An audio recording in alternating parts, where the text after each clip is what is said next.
जल जीवन मिशन जो प्रधानमंत्री की ड्रीम प्रोजेक्ट था, आज उसकी दशा क्या है। नरेंद्र सिंह रावत जी ने वो सम्मान भी हमारा खत्म किया। यहाँ पे जो है सारे डकैतों की फौज है।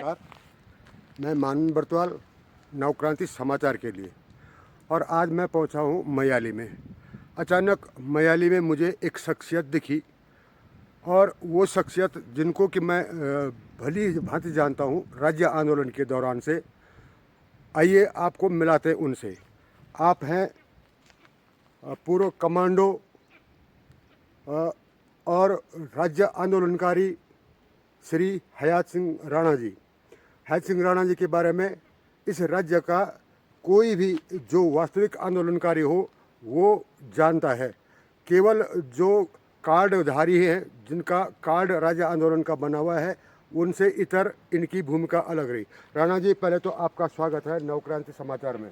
प्रणाम सर, आपका भी बहुत बहुत धन्यवाद कि आप इतने दूर पहुँचे, इसके लिए आप धन्यवाद के पात्र हैं। राणा जी, आप मिले मुझे तो बरबस कुछ यादें मेरी ताज़ी हुई आपके साथ, क्योंकि आप और हम सिरन टापू में साथ रहे थे। आप बताइए कि आखिर सिरन टापू में क्या हुआ था उस दिन। देखो बरतवाल जी, आप भी स्वयं वहाँ मौजूद थे, और हमारे जितने भी आंदोलनकारी 52 आंदोलनकारी थे वो वहाँ पर मौजूद थे, और सबने देखा है। जिसमें से कि आप स्वयं जानते हैं कि वहाँ पर हमारे साथी यशोधर बेंजवाल और राजेश रावत को पुलिस वालों ने गोली मार करके और उनको नदी में फेंक दिया था। और मुझे तो उन्होंने जान से मारना ही था, क्योंकि जो उसके अगले दिन जो कार्रवाई हुई थी, जो वहाँ का डीएसपी था वो मेरे हाथों पिटा गया था। और मेरे हाथों पिटे जाने के बाद उन्होंने ये ठान दी थी कि दिवाकर भट्ट को, हयात सिंह राणा को, और जो हमारे अध्यक्ष है उत्तराखंड क्रांति दल के पूरन सिंह डंगवाल को जान से मारना है। और कमांडेंट के.एम. बरथवाल जी हाँ, के.एम. बरतवाल जी थे, क्योंकि वो हमारे साथ बहुत सशक्त व्यक्ति थे, क्योंकि वो सेना में डिप्टी कमांडेंट रहे हैं एसएसबी में। और हमारे साथ वो लगातार जब से ये जनवरी 1994 से हमने ये आंदोलन जो शुरू किया था जखोली से, उसमें लगातार हम लोग और आप लोग तो लगातार ही बने रहे हैं उसमें। तो वो एक बहुत बड़ा दर्दनाक घटना थी कि उसको जो है साजिशन, राजनीतिक साजिश के तहत प्रशासन पे दबाव बनाया गया था कि किसी भी तरह से यहाँ से चाहे इनको जिंदा उठाओ चाहे मुर्दा उठाओ, लेकिन यहाँ पे आंदोलन समाप्त होना चाहिए। और उस टाइम जो है हम पौड़ी टिहरी ज़िले की सीमा पर थे, और दोनों ज़िलों की पुलिस ने और चमोली ज़िले की पुलिस ने हम पर जो अत्याचार बरसाए, जो वो अत्याचार शायद हमने कभी पढ़े थे कि जनरल डायर ने, हमने किताबों में इतिहास में पढ़ा था कि जनरल डायर ने जो हिंदुस्तानियों के साथ किया था, वो यहाँ हिंदुस्तानियों ने हिंदुस्तानियों के साथ किया है। इससे पहले मैं सेना में रहा, मैं कमांडो में भी रहा, और मैंने 2 ऑपरेशन लड़े हैं, जो ब्लू स्टार ऑपरेशन जो पंजाब में हुआ, और पवन ऑपरेशन जो श्रीलंका में हुआ। लेकिन ये स्थिति हमने कहीं नहीं देखी जो उत्तराखंड आंदोलन में हुई है। हम लोगों ने सबसे पहले 1994 10 जनवरी 1994 को जखोली ब्लॉक से आंदोलन शुरू किया था, जिसमें हमारे आंदोलनकारी बिशनपाल सिंह परमार जी, श्री भट्ट जी देवेंद्र भट्ट जी कोयला खाल वाले, श्री बचन सिंह राणा जी, डॉक्टर बिंजोला जी पौड़ी के, अवतार सिंह राणा जी, आप स्वयं बरतवाल जी, आप स्वयं भी उसमें आंदोलन में थे। और यहाँ पर हम लोगों ने भूख हड़ताल से शुरू की थी, और 26 जनवरी को हमको यहाँ पर प्रशासन के द्वारा उठाया गया, और उठाया ही नहीं गया, यहाँ पर भी बहुत मशक्कत हुई।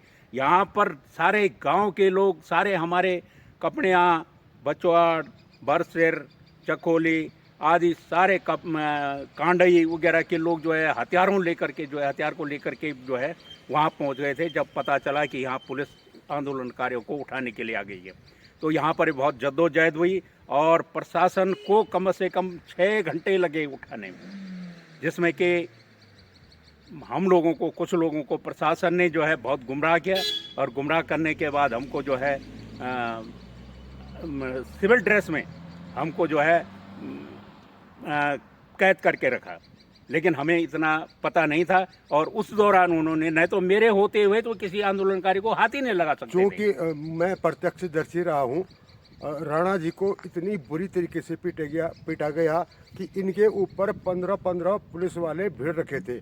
उसका कारण ये एक था, क्योंकि राणा जी स्वयं कमांडो थे, और जो पुलिस वाला सामने आया वो टिक नहीं पाया था राणा जी के सामने पे। मजबूरन उन्होंने एक नीति के तहत राणा जी और कमांडेंट के.एम. बर्थवाल जी, अवतार सिंह राणा जी और पूरण सिंह डंगवाल जी को इतना पीटा कि मैं बता नहीं सकता हूँ कि आपके दोनों पाँव और दोनों हाथ फ्रैक्चर थे, दोनों प्लास्टर बंधा था। जब हम जेल में रहते थे, सहारनपुर की जेल में, तो कितनी असह्य वेदना इन्होंने सही उस वक्त, इस बात को हम अच्छे ढंग से जाते। राणा जी, दरअसल उसके बाद जो आंदोलन हुआ सिरन टापू के बाद, वो था नेक्स्ट आंदोलन खैट का। खैट के आंदोलन के बारे में आपकी क्या राय है? देखो साहब बरतवाल जी, खैट पर्वत पर जो हमारा आंदोलन चला वो एक दैविक शक्ति थी, वो दैविक शक्ति थी। और वहाँ पे दुर्गा माता ने हमको बुलाया कि तुम्हारे साथ बहुत अत्याचार हो चुका है और अब अत्याचार सहन करने योग्य नहीं है। तो दुर्गा माता ने हमारे आंदोलनकारियों को ये भावना भरी, और हम लोग सारे लोग जो है उत्तराखंड आंदोलनकारी जितने लोग भी थे, वो लोग सारे जो है खैट पर्वत पर चढ़ गए थे। मैं भले ही 3 दिन के बाद में वहाँ पहुँचा, क्योंकि मेरी जाने की स्थिति में नहीं था मैं, और मेरी स्थिति बहुत ख़राब थी। मेरे दोनों पाँव में भी प्लास्टर बंधा था, दाहिने हाथ में भी प्लास्टर बंधा था। आज भी दाहिना हाथ मेरा फ्रैक्चर है, उससे काम नहीं होता है। तो वहाँ पर जो आंदोलन हुआ खैट पर्वत पर, वो एक बहुत ही दर्शनीय आंदोलन था, जिसके सामने सारे प्रशासन ने घुटने टेक दिए थे। और टिहरी एसपी पंवार जी थी महिला, उन्होंने बिल्कुल साफ इनकार कर दिया था कि मेरी चाहे नौकरी चली जाए, लेकिन मैं आंदोलनकारियों के ऊपर हाथ नहीं उठाऊंगी, क्योंकि वहां पर कुछ भी घटना हो सकती है। राणा जी, उसका कारण एक और भी था, क्योंकि तमाम पूर्व फौजी जो थे, वो अपने अमलेसन जो गन थी और कारतूस के साथ वहाँ पर जमा हुए थे। इससे कहीं ना कहीं सरकार तो डरी थी। हाँ, उसका डरी थी। और तत्कालीन प्रधानमंत्री जी, जो भारत सरकार के प्रधानमंत्री जी थे, उन्होंने कहा कि वहाँ पर आंदोलनकारियों के साथ कोई ज्यादतियाँ नहीं होनी चाहिए। वहाँ पे हमारे जो मेडिकल अफसर थे टिहरी गढ़वाल के सीएमओ, वो हमेशा जो है वहाँ पहुँचते थे, और वो कभी कभी रात को भी वहाँ रहा करते थे। वो स्वयं चमोली गढ़वाल के रहने वाले थे, और वो स्वयं वहाँ रहते थे, और वो सारी सूचनाएं नीचे भेजते रहते थे सरकार को।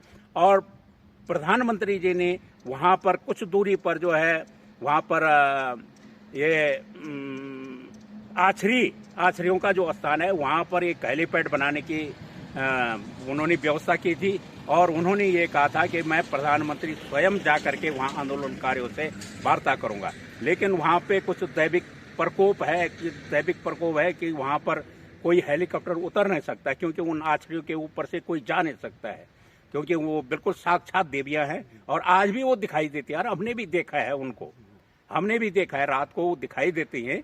और वहाँ पे फिर प्रधानमंत्री ने और तत्कालीन राज्यपाल भारत सरकार मोतीलाल बोरा जी ने, इन्होंने सब ने फिर ये कहा कि भैया कि आंदोलनकारियों को वहाँ से नीचे उतारा जाए, और हम जो है उत्तराखंड को ये पृथक राज्य बनाएंगे। जिस प्रकार से उन्होंने तो ये कहा था कि जिस प्रकार से चंडीगढ़ है या पहले हिमाचल बना, उस हिसाब से उत्तराखंड बनाएंगे। राणा जी, उस वक्त मुझे जहाँ तक याद है, ऑटोनोमस काउंसिल की बात हुई थी। हाँ। जो पूर्वांचल के जो राज्य, हिमालयी जो राज्य हैं, वहाँ पर उस तर्ज पे भी, यहाँ पर भी ऑटोनोमस काउंसिल की बात हुई थी। और उस ऑटोनोमस काउंसिल में काउंसलर तय होने थे, क्योंकि जो वर्तमान उत्तराखंड है, उससे इतर जो उत्तराखंड क्रांति दल का जो हिरासत में नहीं लिया जाएगा। तो उस समय बहुत सारे आंदोलनकारी तो साथ ही थे, और लेकिन हमारे साथ उस टाइम गढ़वाल विश्वविद्यालय के छात्रों ने बहुत सहयोग किया, और उसी का कारण है कि हमको जो है प्रशासन गिरफ्तार नहीं कर सका। मेरे पे तो आप जानते हैं कि दिल्ली में जब हमने संसद भवन घेराव का काम किया था श्री त्रिवेंद्र सिंह पंवार जी के नेतृत्व में, तो वहाँ पर भी हम पर मुकदमे लगे, वहाँ पर भी हम संसद थाने में हम बंद रहे।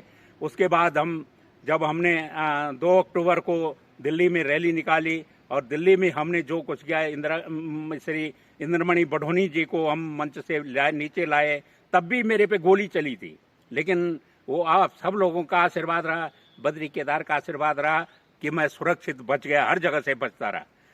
तो उस दिन भी हमको जान से मारने की साजिश थी, स्वयं बडोनी जी को मारने की साजिश थी, और वो हमारे बीच में से ही ऐसे लोग तैयार किए थे राजनीति ने कि बडोनी जी को ही मारा जाए। लेकिन भगवान जिसका साथ देता है उसको कोई मार नहीं सकता। और हमारे साथ जो हमारे काशी सिंह हैरी जी, उन्होंने बहुत सहयोग किया हमारे साथ, और इंद्रमणि बडोनी जी तो बिल्कुल न्योछावर थे, और उन्होंने कई यातनाएं भी सही है, हमारे साथ भी सही है। लेकिन आज उत्तराखंड राज्य तो बना। हूँ कि आप और हमारे बीच तो बडौनी जी बहुत रहे, और उन्होंने जो कहा हम उसी रास्ते पे चलते थे। कई बार बडौनी जी से हमारी नोकझोंक हो जाती थी, क्योंकि वो गांधीवादी नेतृत्व चाहते थे, और हम ये कहते थे कि गांधीवादी तरीके से ये राज्य मिलने वाला नहीं। जब तक सरकारों के मन में हमारा खौफ न हो तब तक ये राज्य मिलने वाला नहीं है।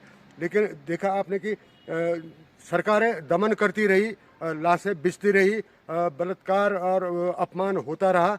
उसके बाद जो ये राज्य आज अस्तित्व में आया है, उसमें राज्य आंदोलनकारियों की क्या दशा है कि आप राणा जी को अभी तक न तो नौकरी मिली और न ही पेंशन मिली। राणा जी से जानते हैं कि ऐसा क्यों और सरकार क्या कह रही है। राणा जी, अभी तक आपकी पेंशन नहीं लग पाई, जबकि सबकी पेंशनें लग गई है, ये क्या कारण रहे होंगे यार?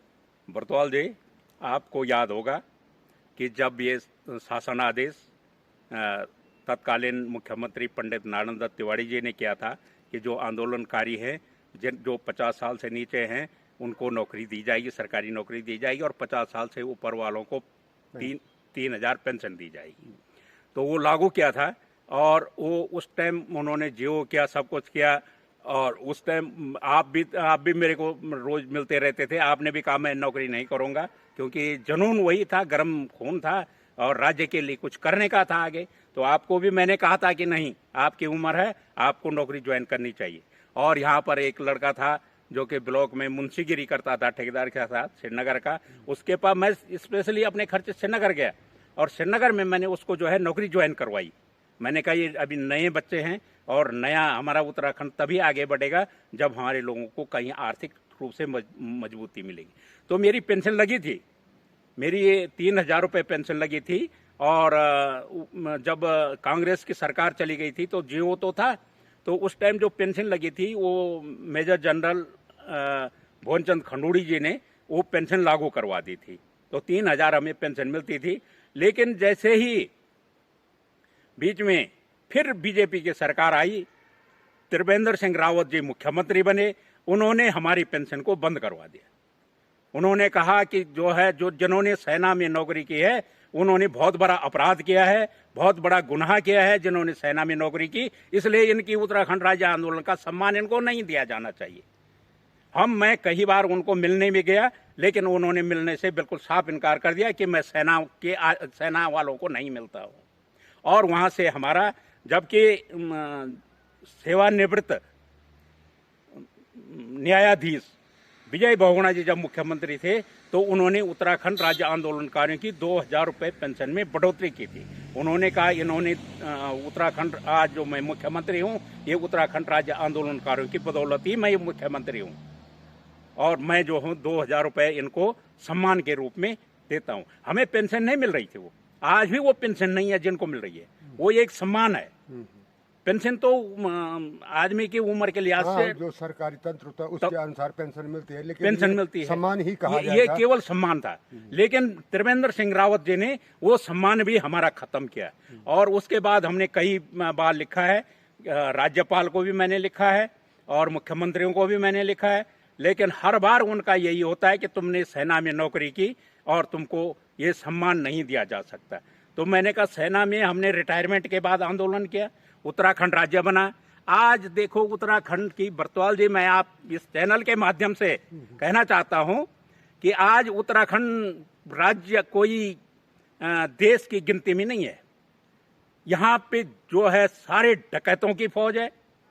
राजनीति में आपने देख लिया होगा कि जो स्थानीय लोग हैं, जो 200-150 साल से यहाँ पे मुनिकरेती में निवास करते थे, आज उनके नाम जो है मतदाता सूची से हटा दिए गए हैं।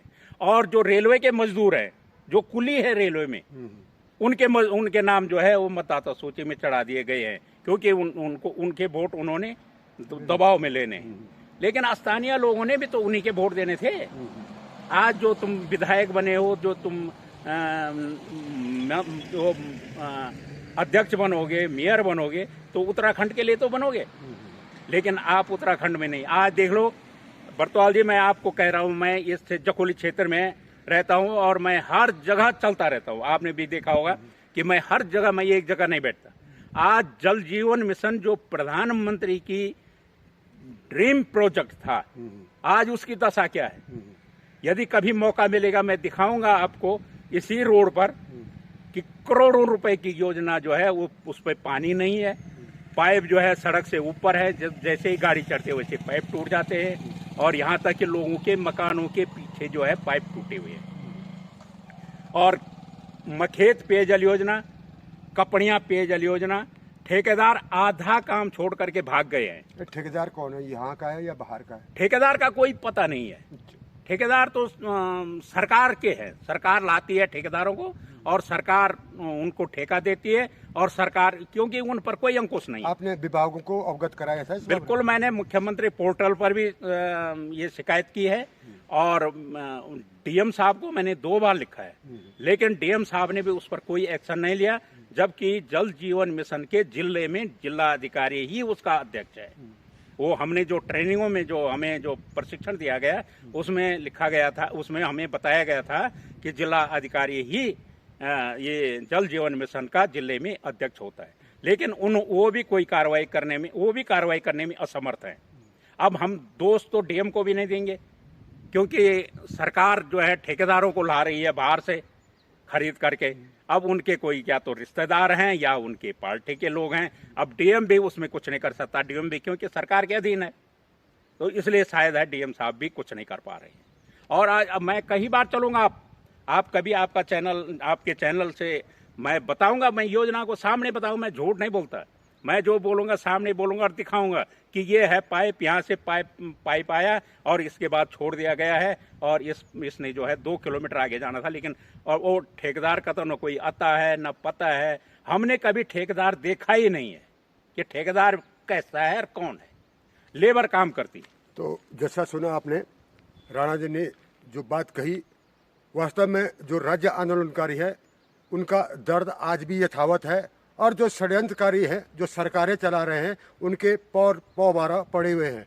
यदि इस राज्य को बचाना है तो जैसा कि राणा जी ने कहा, जो वास्तविक आंदोलनकारी हैं, इनकी जो विचारधारा है, इनके सपनों को साकार करने के लिए कुछ न कुछ अंकुश सरकारों को पर लगाना होगा, और ये अंकुश कौन लगाएगी? जनता लगाएगी।